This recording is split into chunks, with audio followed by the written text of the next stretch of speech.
Olá, eu sou o Matheus Pastic e este é o Atrás da Cena, seu videocast de entrevistas com quem faz e acontece na cena do entretenimento do Brasil e de Portugal. E é com muita honra que, diretamente de Lisboa, nesse dia tão especial, encerramos a temporada de estreia do Atrás da Cena, recebendo um convidado especialíssimo. Ícone das artes cênicas no Brasil e nome reverenciado também em Portugal, há mais de 50 anos ele provoca e diverte gerações com trabalhos memoráveis nas telas e nos palcos. Além de brilhar no cinema e em novelas como Mulheres Apaixonadas e Avenida Brasil, esse artista provou o seu talento e conquistou reconhecimento escrevendo, dirigindo e atuando em produções que foram um sucesso de crítica e de público. Para celebrar a trajetória desse artista experiente, versátil, multipremiado e conversar comigo hoje sobre o que acontece atrás da cena, eu tenho a honra de receber o ator brasileiro Marcos Caruso. Querido, muito obrigado, muito obrigado. Seja Nossa, bem- quantos elogios, quantas palavras, meu Deus do céu. Estou muito feliz de estar aqui compartilhando com você esse momento, porque você é uma pessoa muito especial. Já fizemos trabalho juntos e sei da tua carreira antes, durante e agora até depois que você já me contou coisinhas aí. E eu estou muito feliz de estar aqui, muito. Caruso, muito obrigado, tá? Sua presença aqui hoje no último episódio do Atrás da Cena, ela é muito importante pra gente. Que bom, que bom. Ela só fortalece o nosso objetivo com esse videocast, que é aproximar os talentos e as culturas de Portugal e do Brasil. É o que eu pretendo fazer com o meu trabalho também, então estamos juntos nesse processo. Bem, e para celebrar esse nosso encontro, que vai ser recheado de assuntos muito interessantes, eu queria te convidar a brindarmos. Vamos E, Caruso, a que você puxa esse brinde? ao teatro, Ao teatro. principalmente ao teatro. Brinde ao teatro, meu amigo.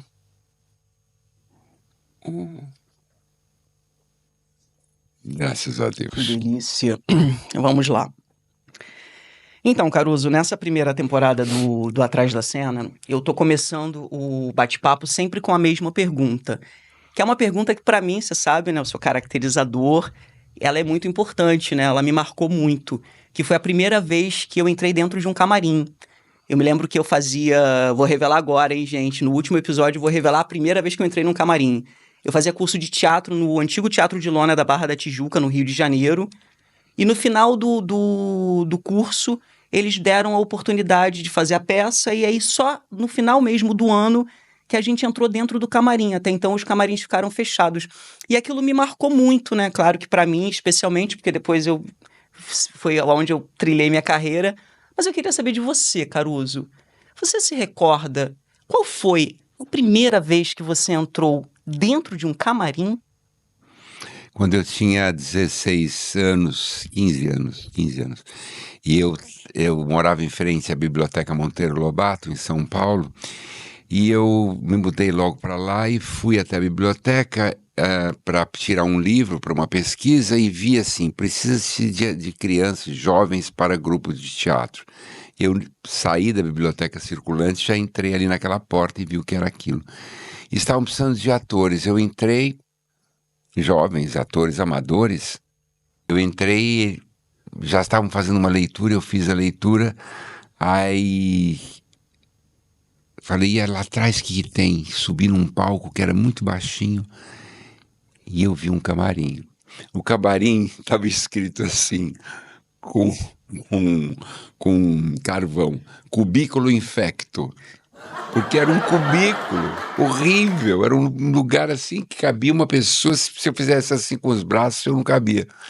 Então foi o meu primeiro camarim, foi o cubículo infecto do teatrinho da Biblioteca Monteiro Lobato.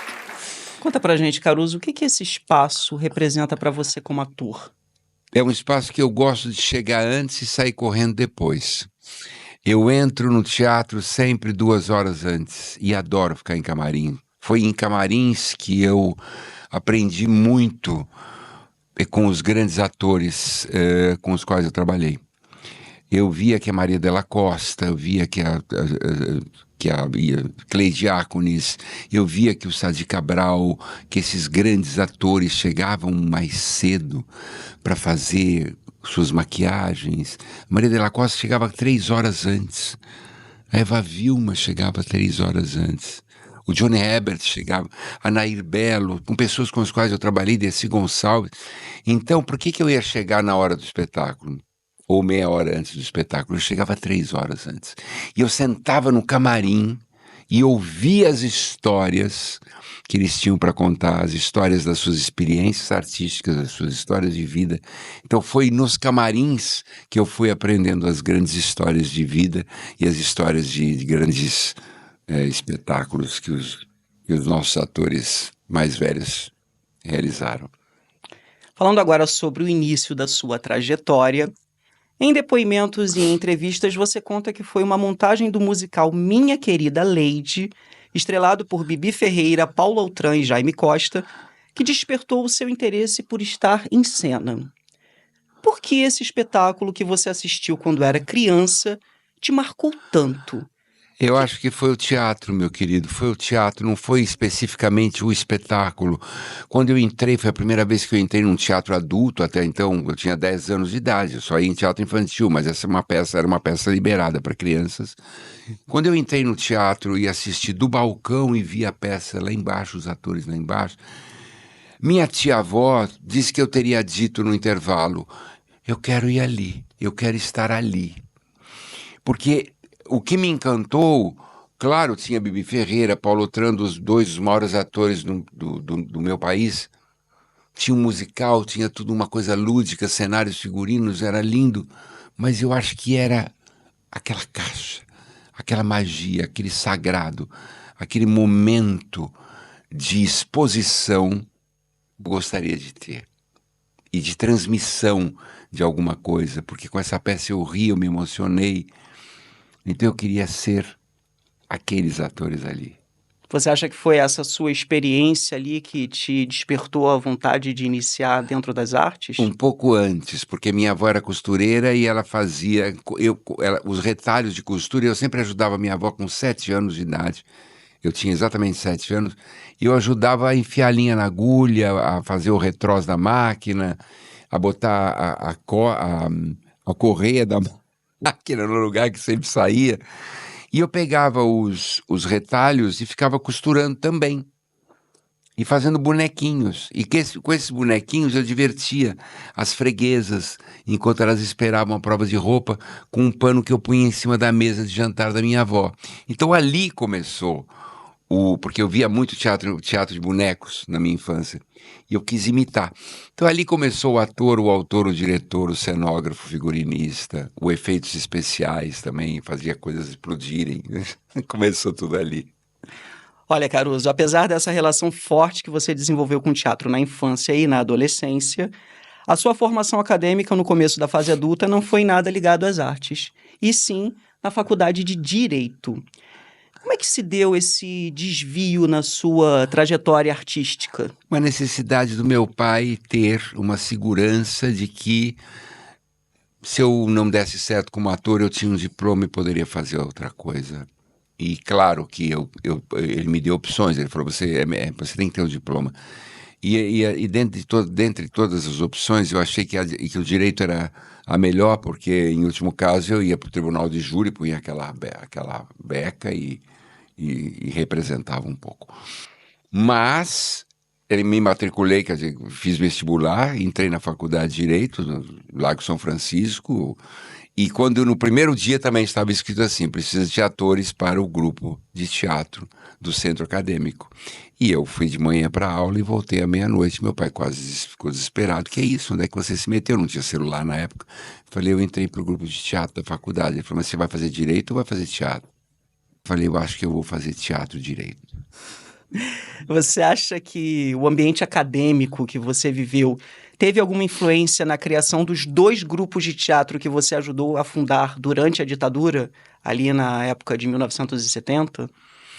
Bom, nós passamos por péssimos momentos durante a ditadura e eu estava justamente na faculdade de Direito, dentro de um grupo de teatro, onde se fazia um teatro político, que era totalmente proibido, mas nós fazíamos mesmo assim, íamos nas comunidades, nas favelas, nos bairros operários, nós fazíamos teatro com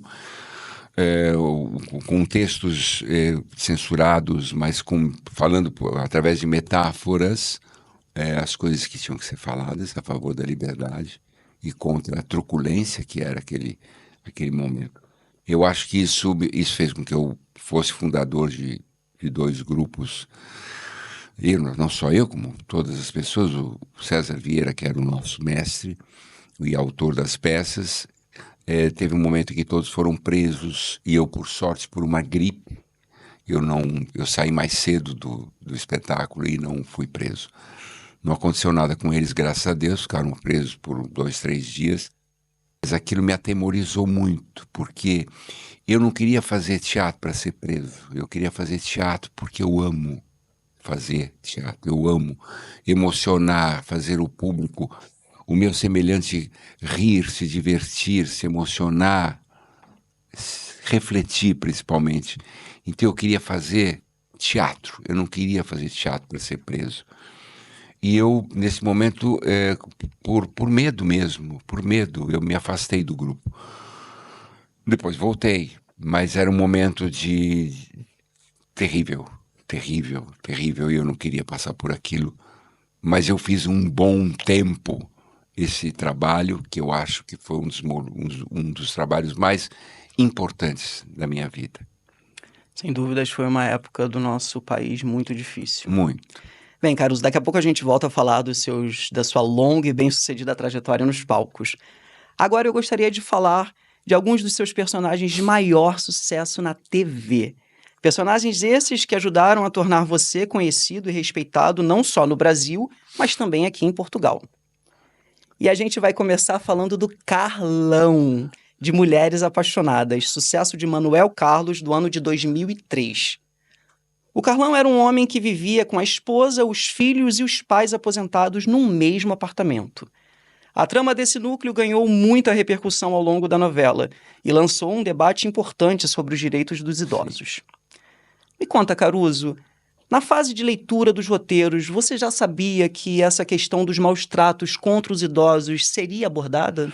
Mais ou menos, porque o Manuel Carlos, ele não tem grandes sinopses. O Manuel Carlos é um grande, enorme, imenso autor que trabalha quase com a crônica diária. E, obviamente, ele tem para onde os personagens irem, ele sabe para onde os personagens irem, mas as tramas vão acontecendo, se sucedendo conforme a vida.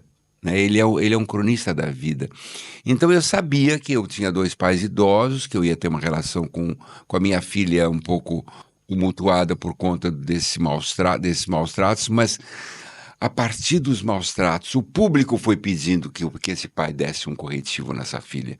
E o Manuel Carlos brilhantemente fez com que isso se estendesse, para que o público pedisse cada vez mais, para que quando viesse essa surra, quando viesse esse corretivo, acontecesse o que aconteceu, que foi um pico de audiência inacreditável. Tanto que hoje em dia as pessoas dizem: aquela novela que você batia na filha, parece que eu batia na filha todos os capítulos, eu bati na filha um capítulo só. Mas foi muito importante porque ali nós conseguimos aprovar o Estatuto do Idoso, né? Era um merchandising social importante que o Manuel Carlos fez. E também acho que demos uma abolição para muitos jovens que não respeitam os velhos, os seus avós e os seus pais. Você acha que algum especialista ali ajudou vocês nessa abordagem sobre essa temática? Não, acho que não. Era uma coisa muito... O Manuel Carlos tem um texto muito fluido, é um texto que é fácil de decorar, é um texto que vem, quando a gente lê o texto, aquilo parece estar dentro de nós. Então nós temos uma facilidade muito grande, porque os personagens são muito humanos. As novelas do Manuel Carlos não sobrevivem das situações, sobrevivem dos personagens. Então o personagem vai, e você vai atrás dele. Não precisamos não.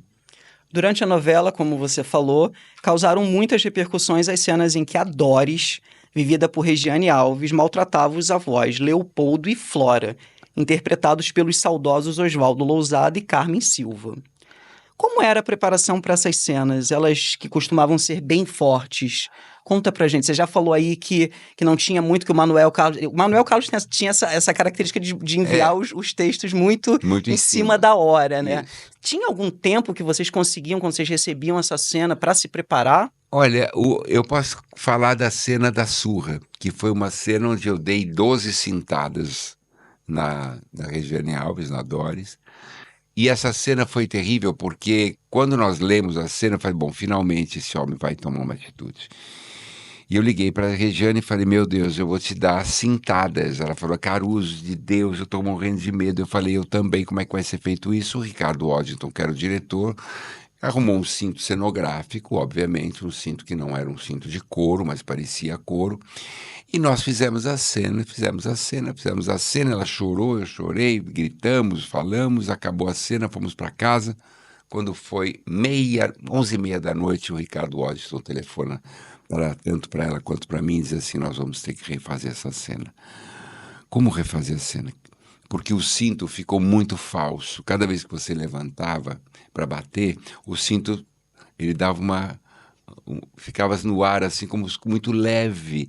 Nós precisamos fazer com um cinto de couro de verdade. Como é que nós não temos isso? Assim, e o capítulo vai ao ar na terça-feira. Era uma sexta, era um sábado, ele falou, nós temos que gravar isso na segunda-feira. Ou seja, não tínhamos esse tempo. Manuel Carlos jogava as coisas muito em cima da hora. O que, de uma certa forma, era ótimo, porque a adrenalina também ajudava, fazia com que você estivesse esperto e antenado e focado. Aí fomos pro estúdio, aí a Regiane, cadê o cinto? Pelo amor, eu falei, é este o cinto? É este o cinto. Peguei, era um cinto de verdade. Falou, você faz o seguinte, você vai bater, aqui tá aqui Tem mais ou umas menos a imagens cena. aí, Você vai exatamente. bater e você bate na cama por trás dela, mas não bate nela, bate na cama. E aí a impressão que se tem é que você está batendo nela. Bom, eu bati 11 vezes na cama e a 12ª foi, né? Quando eu bati, quando eu dei a cintada e ficou um vergão enorme na... Ela chorava, eu chorava, todo mundo chorava, foi um horror. A Regiane já me perdoou, mas eu não me perdoei. Conta pra gente, Caruso, como é que é pro ator? O que você sente quando recebe uma cena dessa? Como é que é pro ator receber uma cena assim tão forte? Você fica feliz? Eu gosto de receber cenas que eu não sei fazer. Como é que eu vou bater numa filha dessa maneira? Como é que eu vou fazer numa outra novela, minha mulher engoliu um cheque?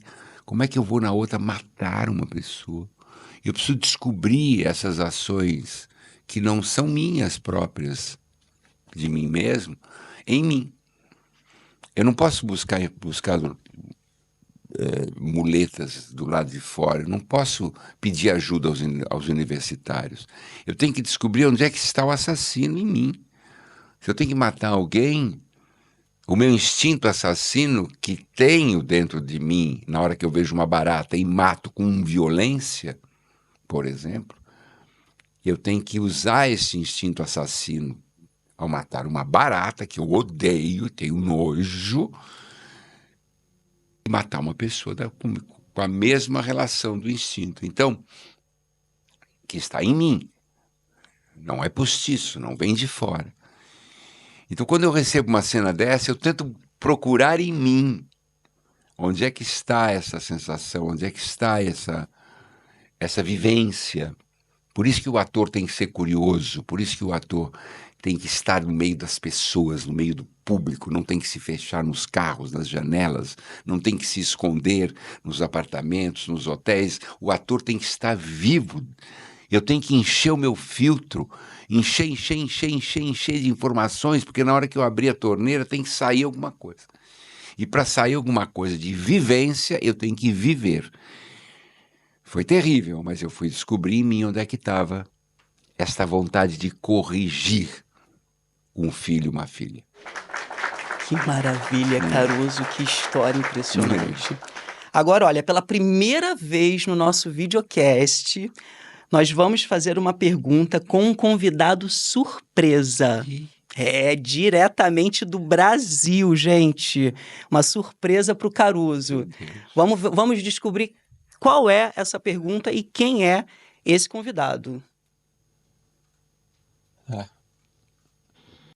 Gente, os bons, eles se encontram, não? Mesmo que tenha que, ó, atravessar o oceano. Estou muito feliz de vocês dois juntos aí. Tenho certeza que esse bate-papo está sendo uma delícia. E Caruso, sabe o que eu gostaria?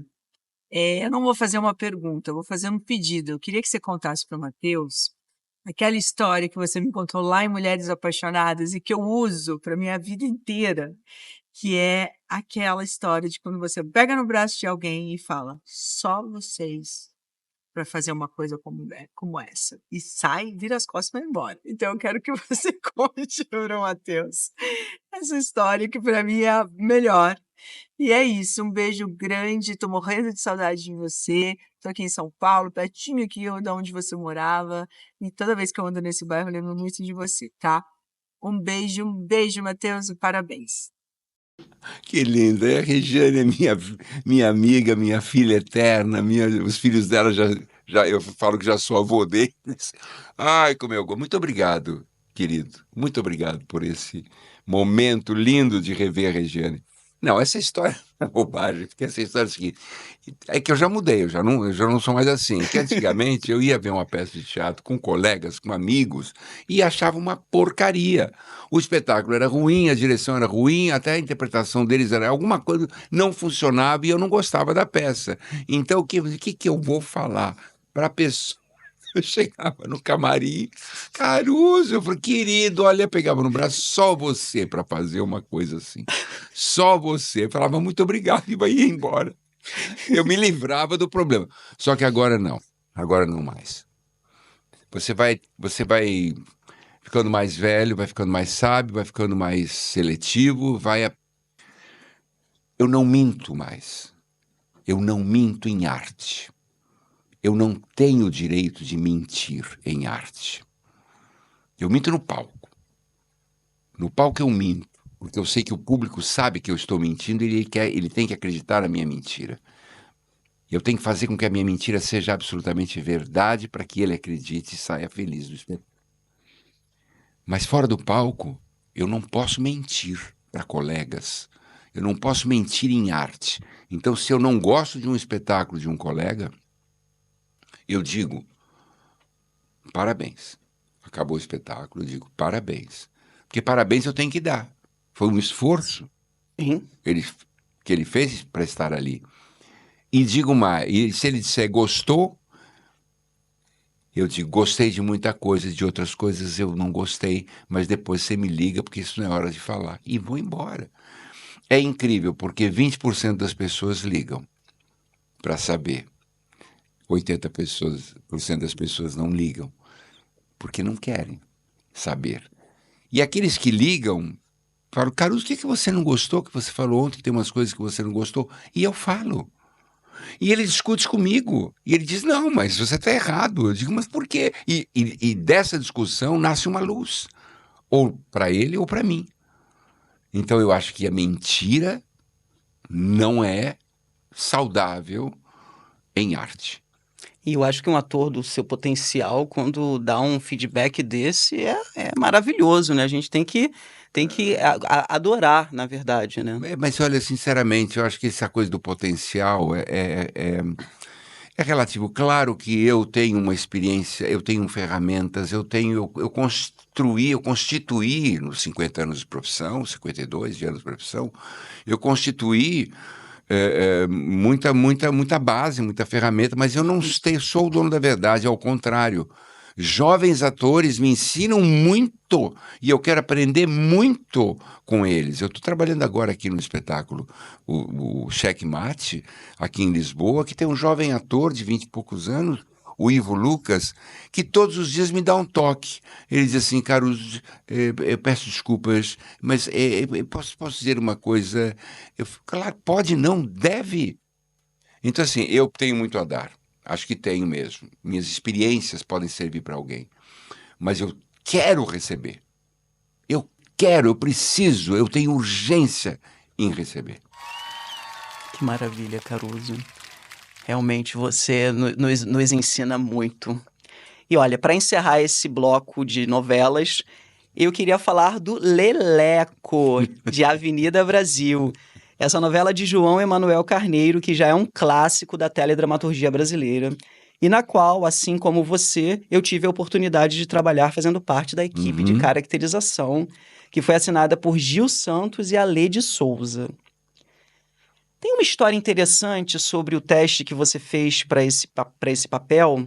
Segundo a nossa pesquisa, ele não foi programado. Você foi chamado para esse teste de uma hora para outra. Foi isso mesmo que aconteceu, Caruso? Eu estava no corredor da Globo. Eu sempre quis fazer uma novela de João Manuel Carneiro, porque eu tinha visto A Favorita e fiquei enlouquecido com A Maravilhosa. Favorita. E quando eu soube que a próxima novela das 9 era de João Manuel Carneiro, eu falei, meu Deus, que vontade de pedir para o Ricardo Waddington, que era o diretor de núcleo, para eu fazer, mas eu não vou pedir, não se faz isso, não se faz isso. E eu estava fazendo Cordel Encantado e no corredor o Ricardo faz assim, vem cá, Caruso, vem aqui. Vai lá para o estúdio B, que eu quero que você faça um teste. Eu falei, que? Vai lá para o estúdio B agora, que eu quero que você faça um teste. Eu falei, mas que teste? Ele falou, eu estou falando para você ir para o estúdio B. Eu falei, mas eu estou vestido de... Ele falou, tira essa roupa, põe a tua e vai lá para o estúdio B.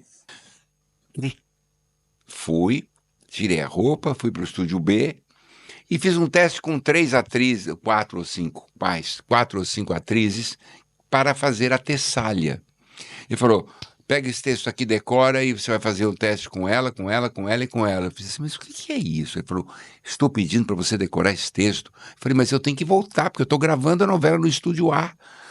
Eu estou gravando o Cordel Encantado. Ele falou assim, Caruso, eles esperam. Você decora esse texto e faz assim, mas ele com muita positividade, não de uma forma agressiva, assim, muito positivo. Eu peguei, decorei o texto, tinha uma cama, um armário. O texto era a minha mulher vem vindo, se esconde no armário. Era uma bobagem no sentido de que não, enfim, era um texto que não levava a nada, não tinha nenhuma carpintaria. Era um texto simples para ver as meninas em cena. Fiz com uma, com duas, com três, com quatro, com cinco, e aí eu falei, acabou. Ele falou assim, volta, vai embora, vai lá pro seu estúdio, vai gravar tua novela. Eu falei, posso saber o que era isso? Ele falou assim, depois você vai saber. Eu falei, não, mas o que é? Isso é teste por quê? É uma cena de comédia? Depois você vai saber. Voltei pro estúdio, me vesti, fiz as cenas. Quando foi mais ou menos 5:30 da tarde, o Ricardo aparece no estúdio e diz assim, olha, o teste, de quem mais você gostou? Eu falei, porque é teste para aquela atriz. Eu falei, não vou dizer isso para você. Porque eu não posso dizer gostei mais dessa do que daquela, porque eu estou tirando o emprego de uma colega. Deixa de ser. Com quem que você mais se afinou? Eu falei assim, eu não vou te dizer. E eu não disse. Eu não tinha esse direito. Ele era o diretor-geral. E ele que tinha que escolher. Eu falei, mas eu posso saber o que é isso? Ele disse, para a próxima novela do João Manuel Carneiro. Eu falei, porra, você me chamou para fazer um teste com 4 mulheres? Eu não posso fazer um teste para essa novela? Ele falou assim, não, você não precisa, você já está na novela. Que maravilha, Caruso! Que emoção! Que emoção, meu amigo. Foi lindo. E quando ele me chamou na sala dele para falar do personagem, ele disse, bom, o personagem é assim, é um mulherengo, ele joga, é lutador de boxe, carioca, bebe todas, gosta de todas as mulheres, é infiel, não sei o que. Eu falei, desculpa, isso é um erro de escalação. Ele falou, como? Eu falei, isso é um erro de escalação. Esse personagem não sou eu. Eu te dou 2 nomes de 2 atores que podem fazer muito bem esse papel. Eu sou paulista, eu sou italiano, eu não sou mulherengo, eu não bebo nada, eu não jogo sinuca, eu não luto boxe, eu não faço... Eu falei, se você é louco, você vai me dar o nome de 2 atores para fazer um papel que eu estou te convidando? Você não quer fazer esse papel? Eu falei, é claro que eu quero. É um erro de escalação. Justamente por ser um erro de escalação é que eu quero, porque eu não sei fazer isso. E eu amo fazer o que eu não sei. E fui correr atrás. Isso aí. Leleco é um personagem cheio de carisma e malandragem, que exigiu uma transformação completa em relação ao Marcos Caruso de outros papéis. Uma vez que você conseguiu o papel, como você construiu esse carioca tão típico? Você fez algum tipo de laboratório? Onde é que você buscou essas referências para construir o Leleco? Bom, eu sempre procuro um personagem através da forma como ele ri. Porque eu acho que a risada é a coisa que nós temos mais íntimo. Uma pessoa que ri assim é diferente da que ri assim. Entende? E tem que rir. Enfim, tem 1000 maneiras de se rir. E eu acho que você pôr para fora aquilo, a risada é a forma que você tem de pôr para fora o que está dentro de você. O personagem, para mim, quando eu encontro a risada dele, eu encontro o personagem. Claro que eu tinha um trabalho muito grande pela frente, porque eu não era do subúrbio, eu não era do Rio, eu não era nada, e eu peguei um Vinícius Marins, que era um ator que tinha feito comigo Cordel Encantado, morava em Santíssimo, lá no subúrbio, na Avenida Brasil, no subúrbio, perto de Campo Grande, e eu falei, Vinícius, eu preciso ir lá para tua casa. E eu ia todo final de semana, ou dias livres, eu pegava um ônibus, um metrô e uma van para chegar lá. E ficava lá. E sentava com as pessoas, comia com as pessoas, dormia com as pessoas, via. E eu descobri um cara que botou a mão assim para trás da cadeira, estava tomando uma cerveja e deu uma risada. E fez... Eu falei... Encontrei o Leleco através da risada. E depois, só rapidamente, a Globo descobriu que eu estava indo para o subúrbio e falou assim, Caruso, pelo amor de Deus, você está fazendo um laboratório no subúrbio? Você está em de van, de ônibus, de carro, de metrô? Nós vamos colocar um carro à sua disposição. Eu falei, não. Se vocês fizerem isso, eu perco o meu laboratório. Meu laboratório é ir com as pessoas do subúrbio para o subúrbio e voltar com as pessoas do subúrbio. Foi lindo, foi um processo muito bonito. Que laboratório interessante que você fez, Caruso. Além do que, cara, eu me bronzeei muito, porque era carioca, e eu fiz muita musculação, comecei a ficar bonitinho, e a partir daí eu agora estou mantendo a boniteza. Olha, uma outra marca do Leleco era o visual. Além de estar sempre sem barba e com cabelo aparado, ele usava óculos escuros, cordões dourados e uma inconfundível camiseta regata. Conta pra gente, você deu alguma contribuição para essa composição do Leleco? Sugeriu algum desses elementos? Não, sim, a camiseta foi a Marie Salles, figurinista maravilhosa. Ela botou a Carminha, que era a grande vilã, de branco. Né? Hoje eu vim de Carminha. Hoje eu vim de Carminha. A camiseta era dela, a bermuda era dela, o tênis era dela, o cordão no pescoço era dela. E os óculos escuros eu criei. Eu botei aqui em cima e... não sei porquê, e ficou uma marca do personagem.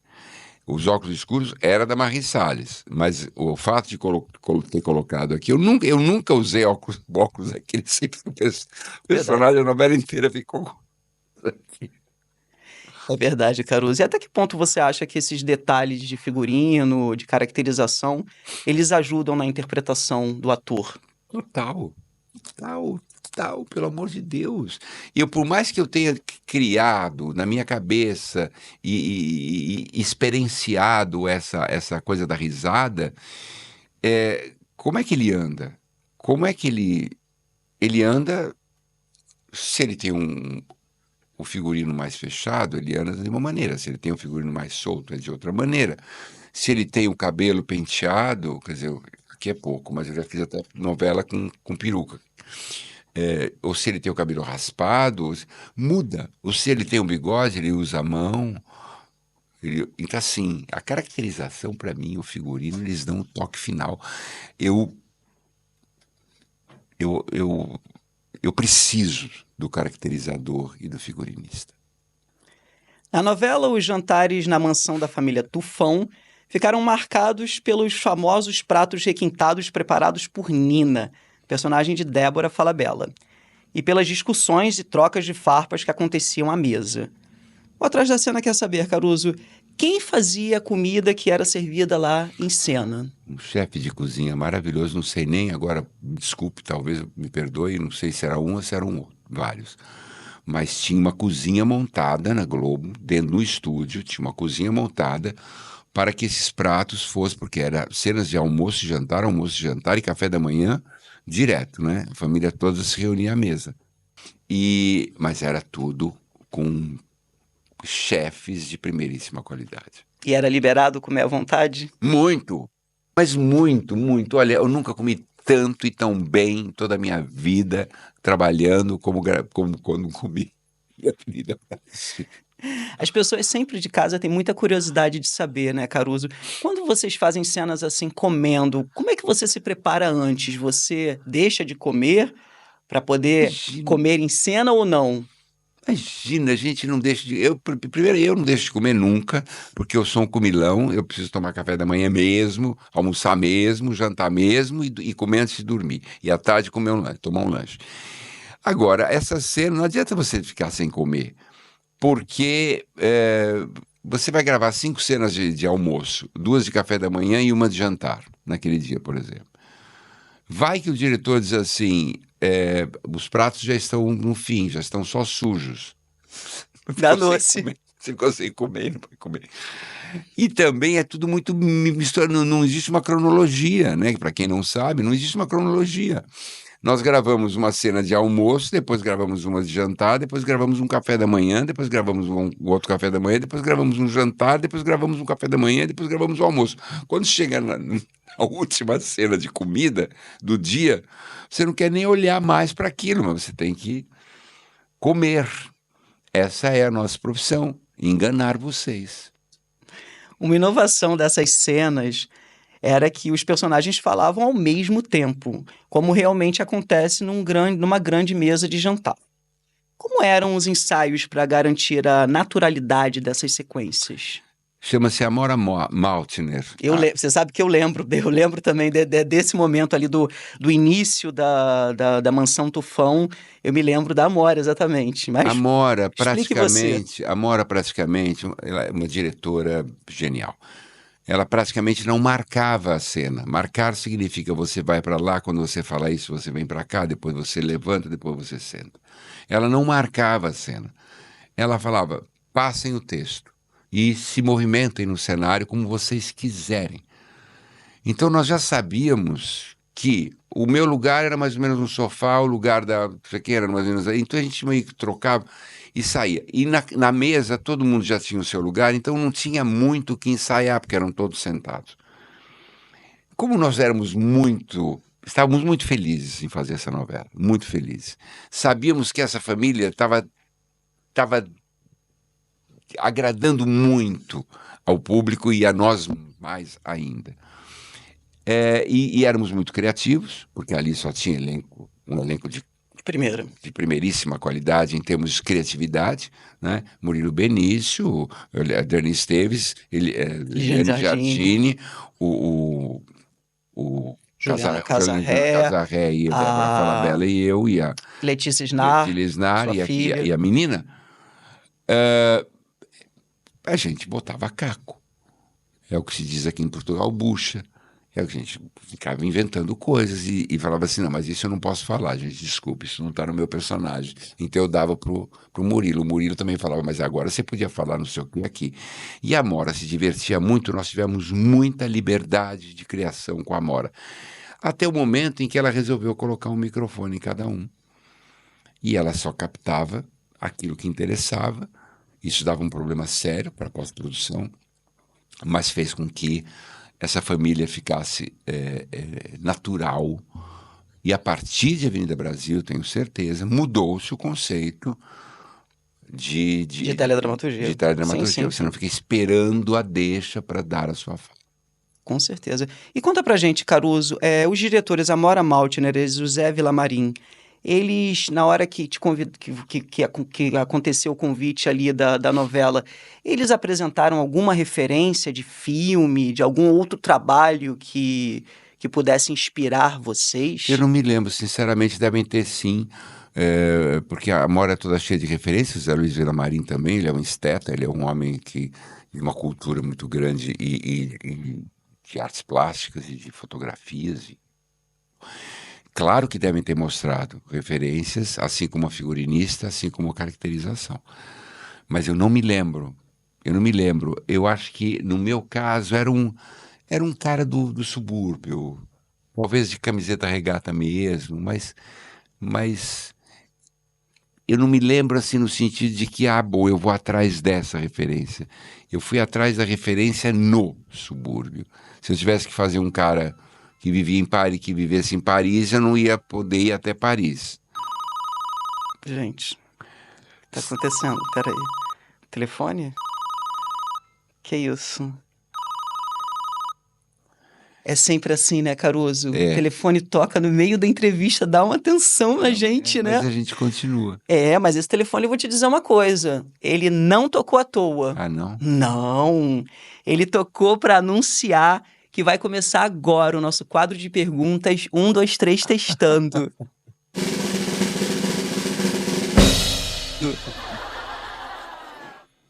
Isso aí, ó. Uma pegadinha que a gente fez.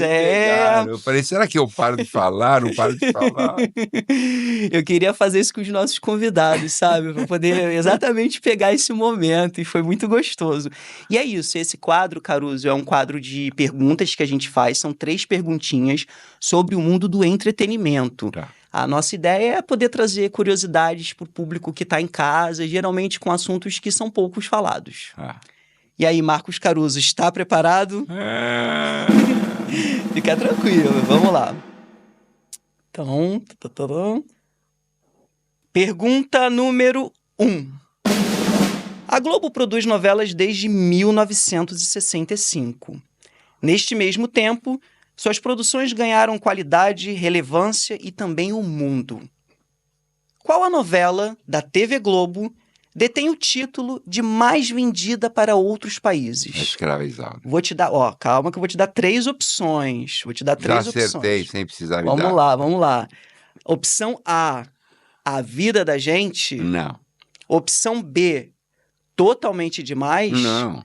Ou opção C, Avenida Brasil? Uai, gente, achei que tinha sido Escrava Isaura. É claro que é Avenida Brasil, mais de 134 países. Maravilha!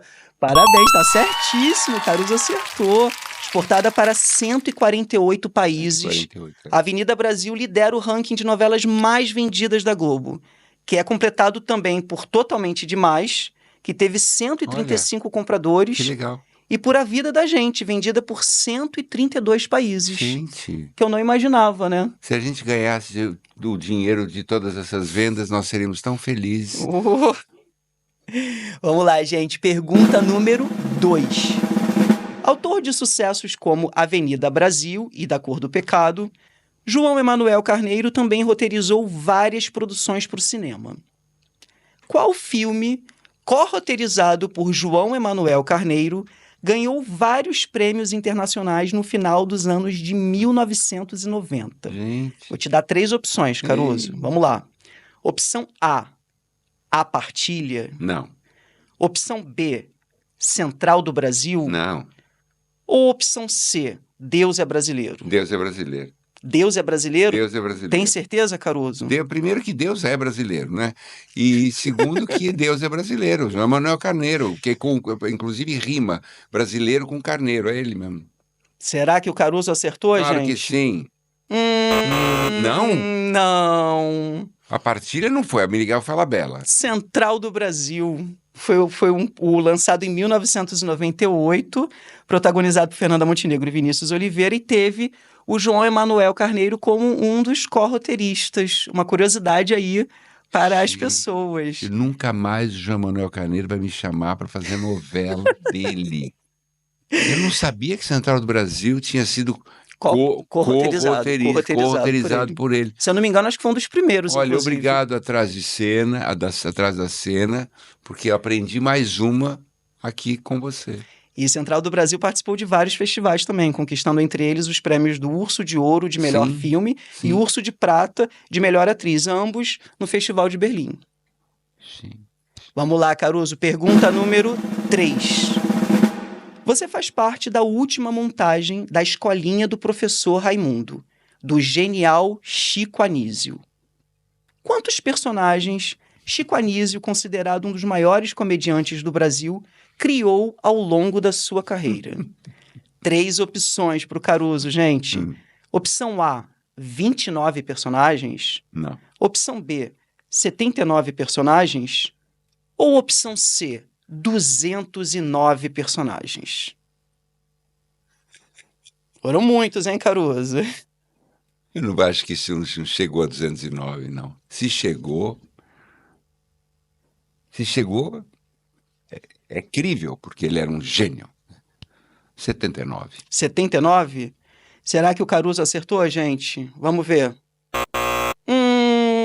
209. Que maravilha, que maravilha. Fã de Ronald Golias, Costinha e Oscarito, Chico Anísio criou seu próprio estilo quando iniciou sua carreira, quando iniciou sua carreira como comediante em 1952. Sim. O primeiro personagem criado por esse mestre do humor foi o professor Raimundo. E depois deles vieram mais outros 208 tipos cômicos inventados ao longo de 65 anos dedicados à comédia. Lindo. É um número e tanto, né? Não, Chico Anísio. Eu posso estar enganado, mas eu acho que dos humoristas é o que tem o maior número de personagens. Sem dúvida, porque além de tudo ele não só era humorista, como ele escrevia para ele. Ele era um autor, então isso também facilita muito, né? E ele era um artista e um ator e um sensível e um gênio. Gênio. Um dos maiores gênios que nós temos no nosso país. E o que você achou do nosso teste, Caruso? Eu adorei o teste. Primeiro que eu fiquei aprendi que o Chico Anísio foi além dos 79, foram para 209, e que João Emanuel Carneiro corroteirizou Central do Brasil. Olha que beleza. E você aí de casa, como é que você se saiu? Conseguiu acertar alguma perguntinha? Lembrando que se você tiver alguma pergunta para enviar aqui para o nosso videocast, basta enviar pelas nossas redes sociais, que na nossa próxima temporada nós vamos ler e vamos dar os créditos aos devidos a vocês. O assunto agora é teatro, Caruso. Além de autor de textos premiados, você é dono de um dos maiores fenômenos do teatro brasileiro, a peça Trair e Coçar é Só Começar, que, contabilizando as inúmeras montagens, ficou mais de 30 anos em cartaz e entrou para o livro dos recordes. É verdade, Caruso, que você escreveu essa peça em 1979 e só levou ela aos palcos em 1986? Por que essa demora para montá-la? Primeiro que eu escrevi pela necessidade de pôr comida na mesa, comprei uma máquina de escrever, eu estava desempregado, minha mulher, Jussara Freire, na época, estava desempregada, 4 meses, e eu comprei uma máquina de escrever e escrevi essa peça em 3 dias, e dei para as pessoas lerem, que acharam engraçado, mas naquele momento, 79, nós estávamos em plena ditadura militar. O que um autor brasileiro deveria falar era tudo menos aquela bobagem no bom sentido.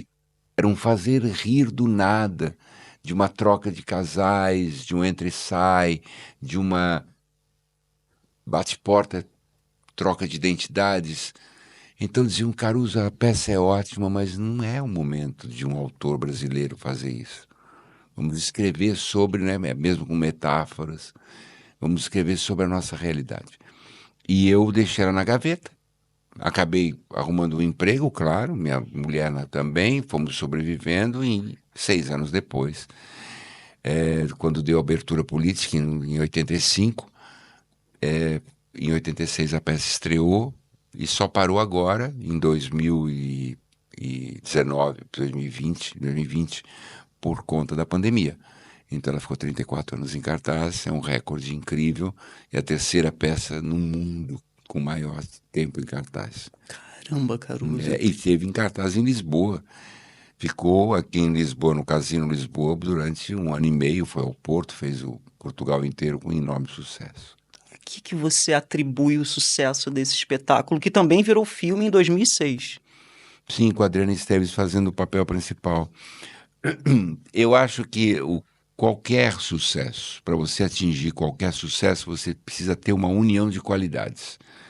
É a união de qualidades que te leva com mais facilidade ao sucesso. E ali você tinha um texto muito bem armado, muito bem montado, matematicamente escrito para se rir de 30 em 30 segundos. Porque o vaudeville é um gênero de teatro que é assim, ele é matemático. Então eu me inspirei nos autores de vaudeville, nos autores franceses, nos autores ingleses, e escrevi um texto muito bem armado para fazer rir. O elenco era brilhante, brilhante. Todos os elencos, porque passaram mais de 120 atores pela peça durante 34 anos. A direção era brilhante, os teatros que foram encontrados eram teatros muito bons.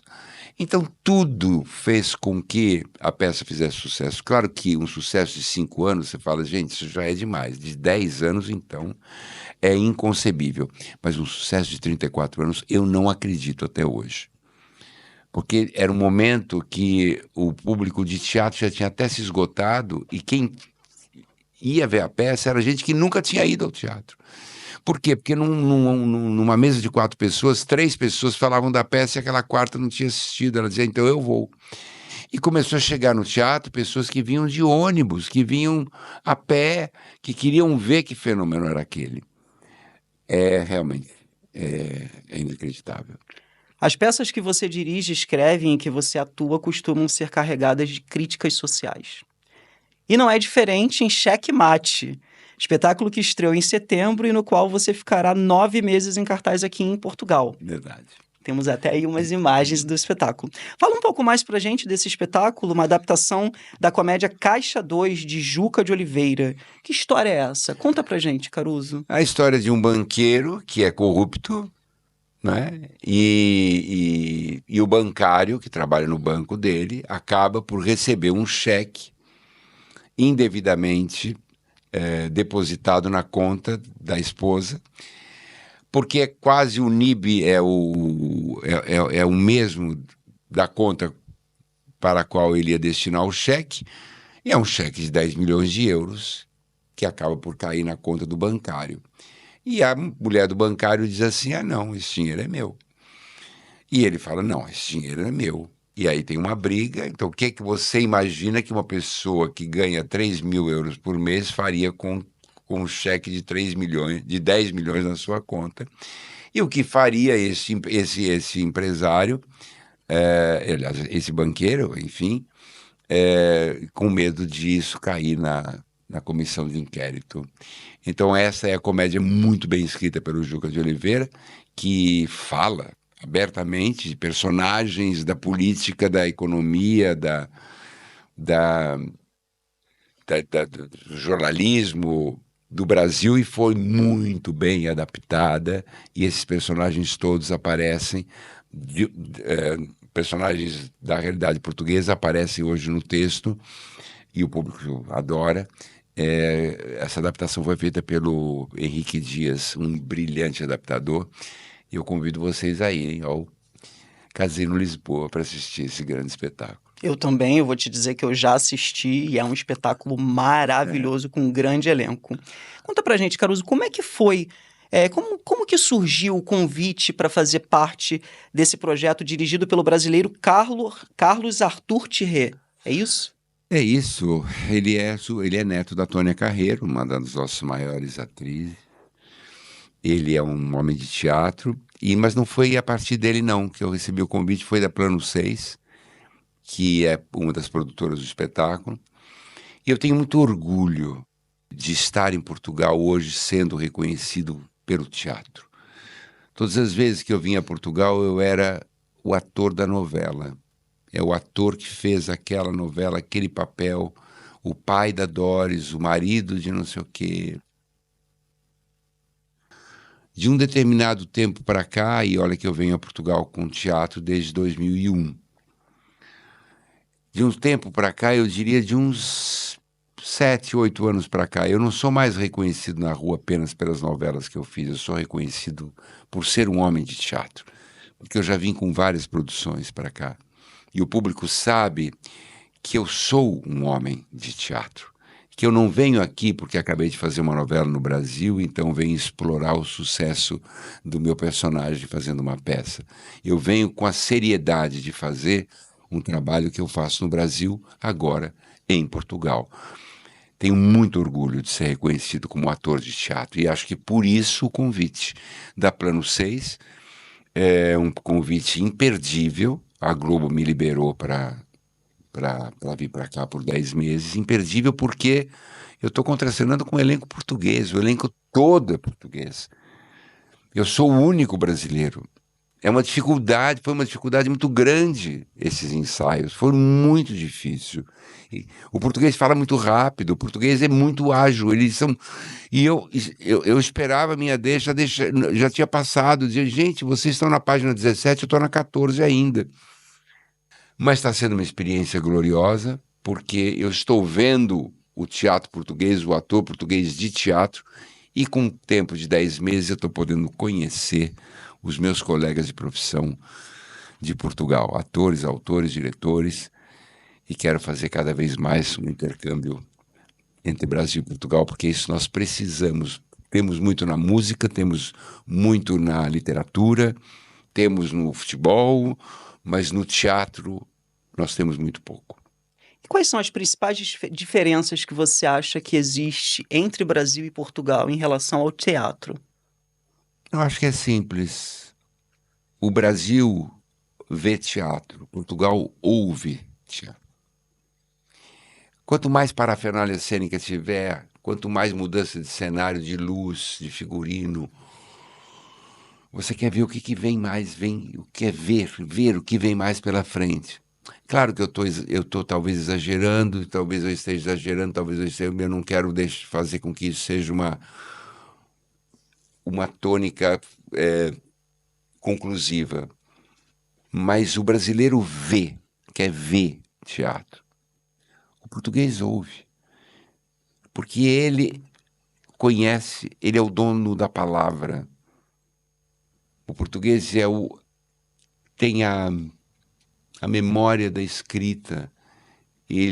Portugal é um país de escritores e de poetas. Então, eu acho que o português é afeito à palavra. E é lindo você vê que alguém está te ouvindo. Essa é a maior diferença para mim.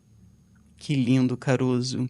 Eu ia perguntar, mas você já até me respondeu. Eu queria saber o que você mais admira na cultura e no estilo da vida portuguesa. Eu acho que eu posso até te dar outra resposta. O que eu mais admiro é o olhar para o humano. Sempre digo isso. O português de todos os povos latinos, né, se dá para comparar entre os latinos, o português é o que mais olha no olho. É o que mais pergunta, gostou? Quer comer mais um pouquinho? Ah, não, prova sim, é bom, leva para casa. Ah, não sabe onde é? Olha, é ali. O pessoal sai da loja e diz, olha, na próxima rua, depois o senhor vira à esquerda, à direita e o senhor chega lá. Entendeu? Vou repetir. E repete. Não, é melhor o seguinte, eu levo o senhor até a esquina e de lá é mais fácil o senhor ver. O português O português traz o que nós mais precisamos nesse terceiro milênio, que é a relação com o humano. É a troca de olhar. É olhar o outro como um irmão. Eu vejo isso no português. Nós estamos evoluindo muito na medicina a cada 5 minutos, na tecnologia a cada 5 minutos. E no humano nós estamos involuindo. As pessoas estão se fechando, estão ali nos telemóveis e celulares, Então, e Portugal tem uma coisa aqui. Não é porque eu sou ator, não. Eu vejo entre os portugueses, tem uma coisa de olhar, de ver o outro. Isso é o que eu mais admiro nesse país. Caruso, estamos chegando ao fim do nosso bate-papo, mas antes de encerrar, eu gostaria de te convidar para participar do nosso último quadro, que é o Biografia Autorizada.